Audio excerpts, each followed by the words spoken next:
આપણે આગળનો ટોપિક જોઈ ગયા હતા કે સુરેખ નિયમિત વિદ્યુતભાર વિતરણ ધરાવતા અનંત લંબાઈના તાર વડે તારની લંબ દિશામાં ઉદ્ભવતા વિદ્યુત ક્ષેત્રનું સૂત્ર જોઈ ગયા હતા. આપણે સૂત્ર મળ્યું હતું E બરાબર લેમ્બડા અપોન 2 પાઈ એપ્સિલોન 0 R. ઓકે, જેને આપણે E બરાબર 2k લેમ્બડા અપોન R પણ કીધું હતું. પછી મેં તમને દાખલો ગણવા આપ્યો હતો અને એ સોલ્યુશન પણ તમે મોકલાવ્યું હતું. સિમ્પલ દાખલો હતો. હવે આજનો આપણો ટોપિક છે, આપણે પહેલાં રેખીય વિદ્યુતભાર ઘનતાની વાત કરી, ગાઉસના નિયમનો ઉપયોગ લેમ્બડાને આધારિત જોયો. હવે ગાઉસના નિયમનો ઉપયોગ આપણે સિગ્માને આધારિત જોવાનો છે. તો અહીંયા આપણો ટોપિક છે અનંત વિસ્તારની વિદ્યુતભારિત સમતલથી ઉદ્ભવતા વિદ્યુત ક્ષેત્રનું સૂત્ર મેળવો. અહીં આપણને એક આવું સમતલ આપેલું છે. ઓકે, હવે આ જે સમતલ છે એ સમતલનો વિસ્તાર અનંત છે, એ ઘણું મોટું સમતલ છે. ઓકે, હવે એવું કહે છે એની બંને સાઈડ, આ સાઈડ અને આ સાઈડ, સમતલની બંને સાઈડ વિદ્યુતભાર વિતરિત થયેલા છે. તો એના વડે સમતલથી ઉદ્ભવતા વિદ્યુત ક્ષેત્રનું સૂત્ર આપણે મેળવવાનું છે. ઓકે, તો આપણે એના માટે શું કરવું પડે, તો ગાઉસિયન પૃષ્ઠ આપણે ધારવું પડે. એના પહેલાં આપણે લખવું પડશે કે અનંત વિસ્તારનું આ જે સમતલ છે એ સમતલની પૃષ્ઠ ઘનતા કેટલી છે. તો લખીએ આપણે કે અનંત વિસ્તારના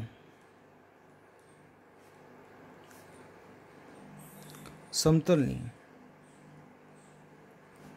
પૃષ્ઠ ઘનતા સિગ્મા છે. ઓકે, હવે આપણે ગાઉસિયન પૃષ્ઠ ધારશું. ગાઉસિયન પૃષ્ઠ આપણે સમતલમાંથી પસાર થતું હોય એવું ધારવાનું. ઓકે, એટલે આ બધું જોઈ લેજો તમે, સમતલમાંથી પસાર થતું હોય એ રીતનું.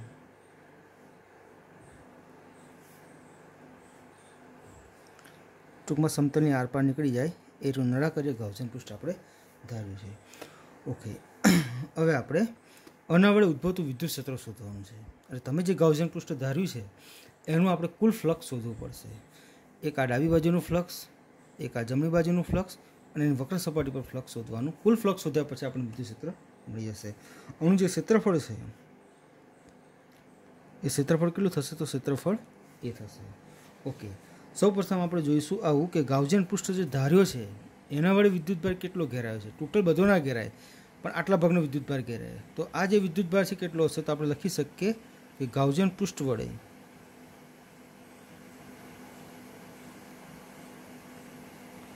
ઘેરાયેલો વિદ્યુતભાર. તો આપણે આ સમતલ છે 110% લખાશે કે એના વડે ઘેરાયેલો વિદ્યુતભાર શોધવો હોય તો પહેલાં લખાય સિગ્મા ઇઝ ઇક્વલ ટુ શું લખાશે, Q બાય A લખાશે. પછી Q ઇઝ ઇક્વલ ટુ શું લખાશે, સિગ્મા ઇન્ટુ A લખી શકાશે. અને તમે આપી દેશો 1 નંબર. Okay, ready. ઘેરાયેલા વિદ્યુતભારને તમે કેપિટલ Q લખો તો પણ ચાલે અને સ્મોલ Q લખો તો પણ ચાલે, કોઈ ફરક પડતો નથી. ત્યાં તમે સ્મોલ Q લખી નાખશો તો પણ ચાલશે. હવે આપણે ડાબી બાજુનો જે આડછેદ છે એનું ફ્લક્સ લખવાનું. તો લખું છું ડાબી બાજુના આડછેદ માટે. તો ચલો સૂત્ર થાય φ1 is equal to integration E dA. Okay, અહીં સૂક્ષ્મ ભાગ લઈ લઈએ, એનું ક્ષેત્રફળ સદિશ આ દિશામાં આવશે dA. ઓકે, આ બાજુ પણ વિદ્યુત સમતલ હોય તો આ બાજુ પણ વિદ્યુતભાર છે અને આ બાજુ પણ વિદ્યુતભાર છે. તો આ વિદ્યુતભાર વડે એની દિશા કેવી હશે, વિદ્યુત ક્ષેત્રની આ દિશામાં હશે. તો સમજી શકાય છે E અને dA કેવા છે, સમાંતર. તો E dA cos થીટા કેવો આવશે, 0. તો કોણ થીટા ઇઝ ઇક્વલ ટુ 0 લખાશે. ઇન્ટિગ્રેશન E dA લખાશે. તો E ઇન્ટિગ્રેશન શું થશે, dA થશે. ઓકે, આ સૂક્ષ્મ ભાગ લીધો, એના ક્ષેત્રફળનું જો સંકલન કરવામાં આવે તો તમને કુલ ક્ષેત્રફળ શું મળે, એ મળશે. તો φ1 ઇઝ ઇક્વલ ટુ તમને શું મળ્યો, E મળ્યો. અને આપીશું આપણે 2 નંબર. ઓકે, જોઈ લેજો. હવે વાત આવશે આપણે જમણી બાજુનું. હવે લઈશું આપણે જમણી બાજુના આડછેદ માટે.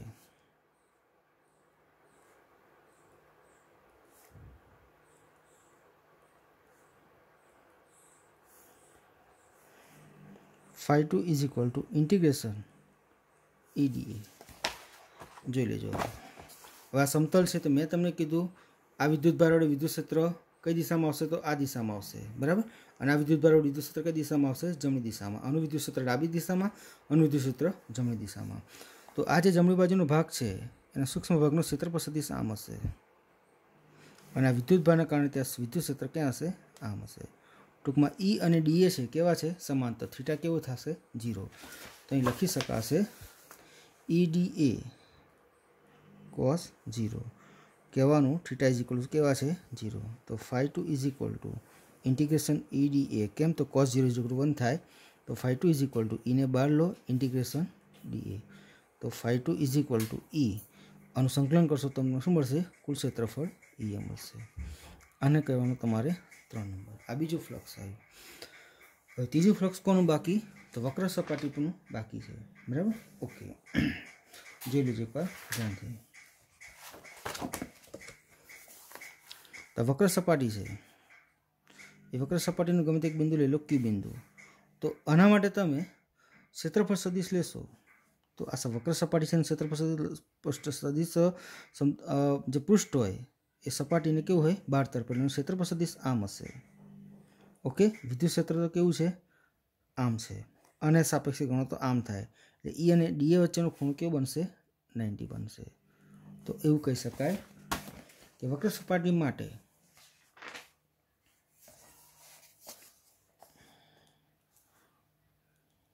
અથવા તો કહી શકાય કે વક્ર સપાટી પરના બિંદુ માટે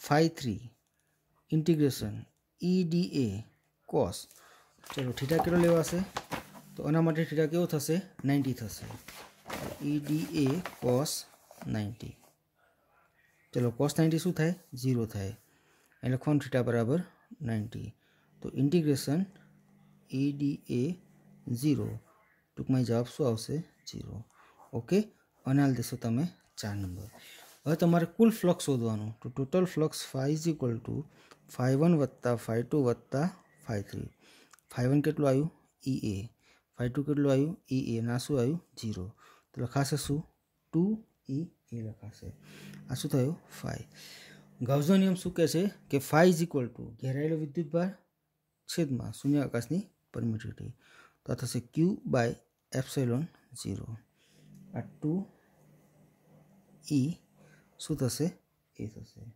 ઓકે જોઈ લેજો હવે Q બરાબર શું લખાય અહીં આપણે લખ્યું છે Q બરાબર શું લખાશે સિગ્મા એ લખાશે Qની જગ્યાએ લખાશે સિગ્મા એ છેદમાં એપ્સિલોન 0 2E આ એ કેન્સલ એને કરતાં બનાવશો તો E બરાબર મળશે સિગ્મા અપોન 2 એપ્સિલોન 0 આ કેવું સ્વરૂપ આવ્યું અધિક સ્વરૂપ ટૂંકમાં એવું કહે છે કે આપેલા બિંદુના અંતર ઉપર આધારિત નથી અનંત વિસ્તારના સમતલ વડે મળતું વિદ્યુત ક્ષેત્ર એ R ઉપર આધારિત નથી હવે અને જો તમે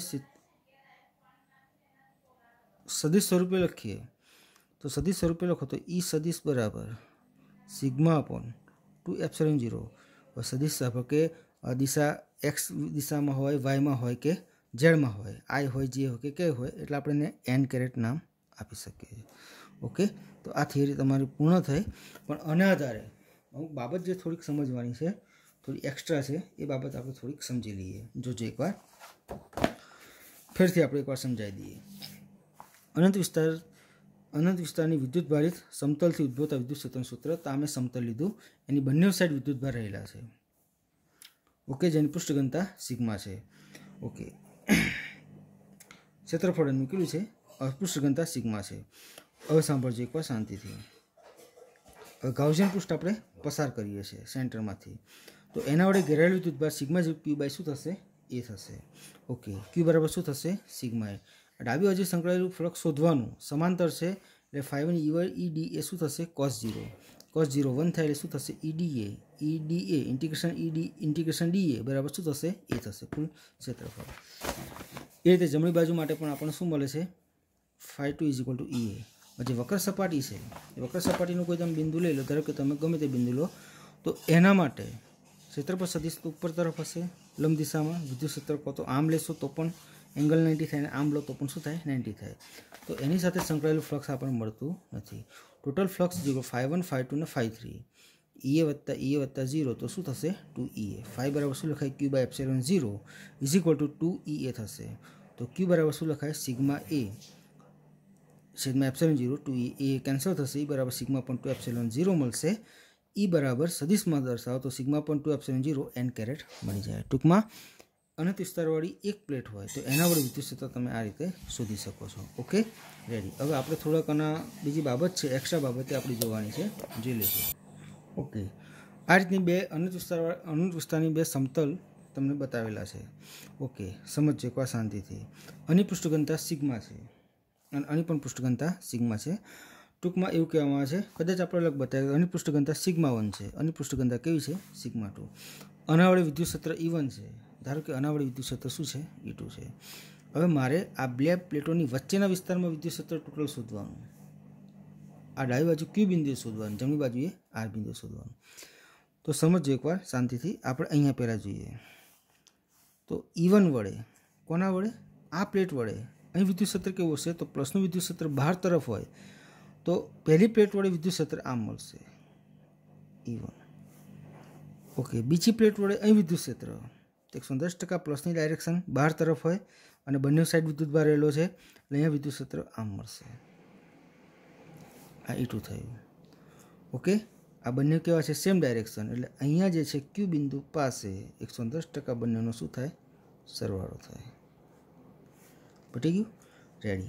हवे बात करूँ आर बिंदु पास तो आर वडे आर बिंदुए एक वडे विद्युत क्षेत्र तो आमां पण डबल साइड विद्युत भार होय तो आना वडे अहीं विद्युत क्षेत्र आम मळशे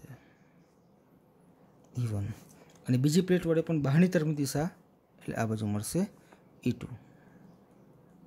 जो आ प्लेटनी बंने साइड विद्युत भार होय एटले अहीं वात करूँ तोय बहार तरफ थशे अने आ बाजू वात करीश तो पण बहार तरफ थशे। Okay ready. अहींया पण शुं थशे तो आर बिंदु पासे सरवाळो थशे समान दिशा एटले E1 प्लस शुं थशे E2 थशे। Okay ready. हवे पी बिंदु पासे आपणे जोवुं छे तो पी बिंदु पासे आ E1 वडे तो E1 वडे बहार तरफ एटले E1 वडे आ बाजू। हवे E2 में विद्युत भार आ साइड रहेलो छे तो एना वडे बहार तरफ आ बिंदुए के छे तो आ बाजू थशे। तो हवे मने कहो कि आ वच्चेना बिंदु पासे आ बंने प्लेटो वडे मळतुं विद्युत क्षेत्र बहारनी जेम समानमां नथी पण केवुं छे विरुद्धमां छे तो आ पी बिंदु पासे शुं थशे 110% बादबाकी थशे E1 माइनस शुं थशे E2। तो कही शकाय बे प्लेटोना वच्चेना विस्तारमां विद्युत क्षेत्र ओछुं मळे ज्यारे बहारना विस्तारमां विद्युत क्षेत्र केवुं मळे वधारे मळे। तो आ एक बाबत महत्वनी छे जेने आपणे खास समजण राखवानी छे। Okay ready. आ तमारे आ थियरीनो मुद्दो पूर्ण थाय। Okay ready. हवे आपणे जोई गया आपणे बे उपयोग जोई गया एक अनंत लंबाईनो तार अने अनंत विस्तारनुं समतल। ओके आ तमारे एक्स्ट्रा पॉइंट छे એટલે આ તમારે એક્ઝામમાં લખવાની જરૂર નથી પણ આ સમજણ રાખવાની MCQ આવી શકે બરાબર। હવે આપણે આના પછી એક નિયમ બાકી આના પછી એક ઉપયોગ બાકી રહેશે ગોળીય કવચવાળો અને બીજો એક ઉપયોગ આવશે નક્કર ગોળાવાળો। તો એમાં નક્કર ગોળો તમારે સિલેબસમાં નથી પણ ગોળીય કવચ છે તેમ છતાં આપણે બંનેને સમજીએ। પહેલાં થિયરી આપણે કાલે ચલાવીશું પણ બંનેને એકવાર સમજીએ ગોળીય કવચ કોને કહેવાય અને નક્કર ગોળો કોને કહેવાય।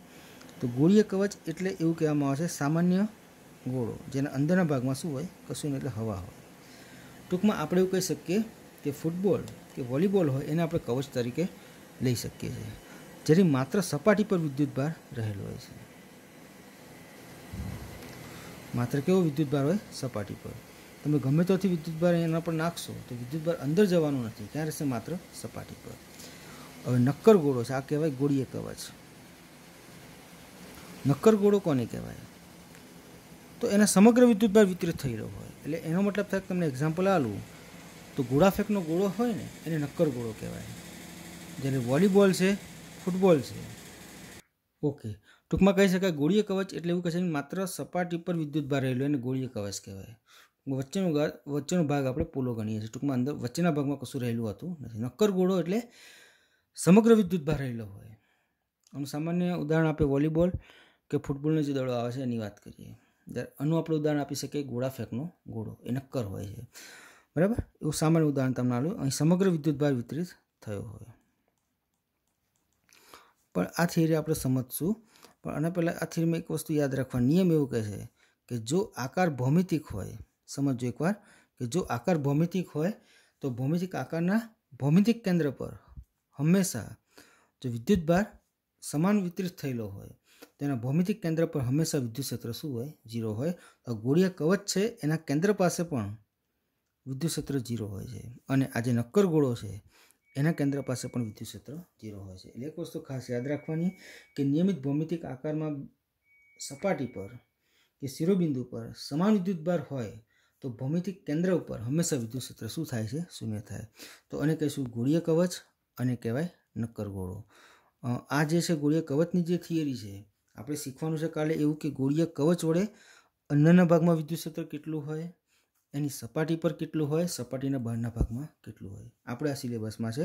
ઓકે, અને એ પતશે કાલે. એટલે પછી આપણે આ નક્કર ગોળો છે એ સિલેબસમાં નથી પણ તેમ છતાં એની આપણે સમજણ મેળવી લઈશું કે એમાં પણ સમજણ આવી જ મેળવવાની છે કે કેન્દ્ર પાસે વિદ્યુત ક્ષેત્ર કેટલું હોય, સપાટી પર કેટલું હોય અને સપાટીથી બહારના ભાગમાં વિદ્યુત ક્ષેત્ર કેવું હોય છે.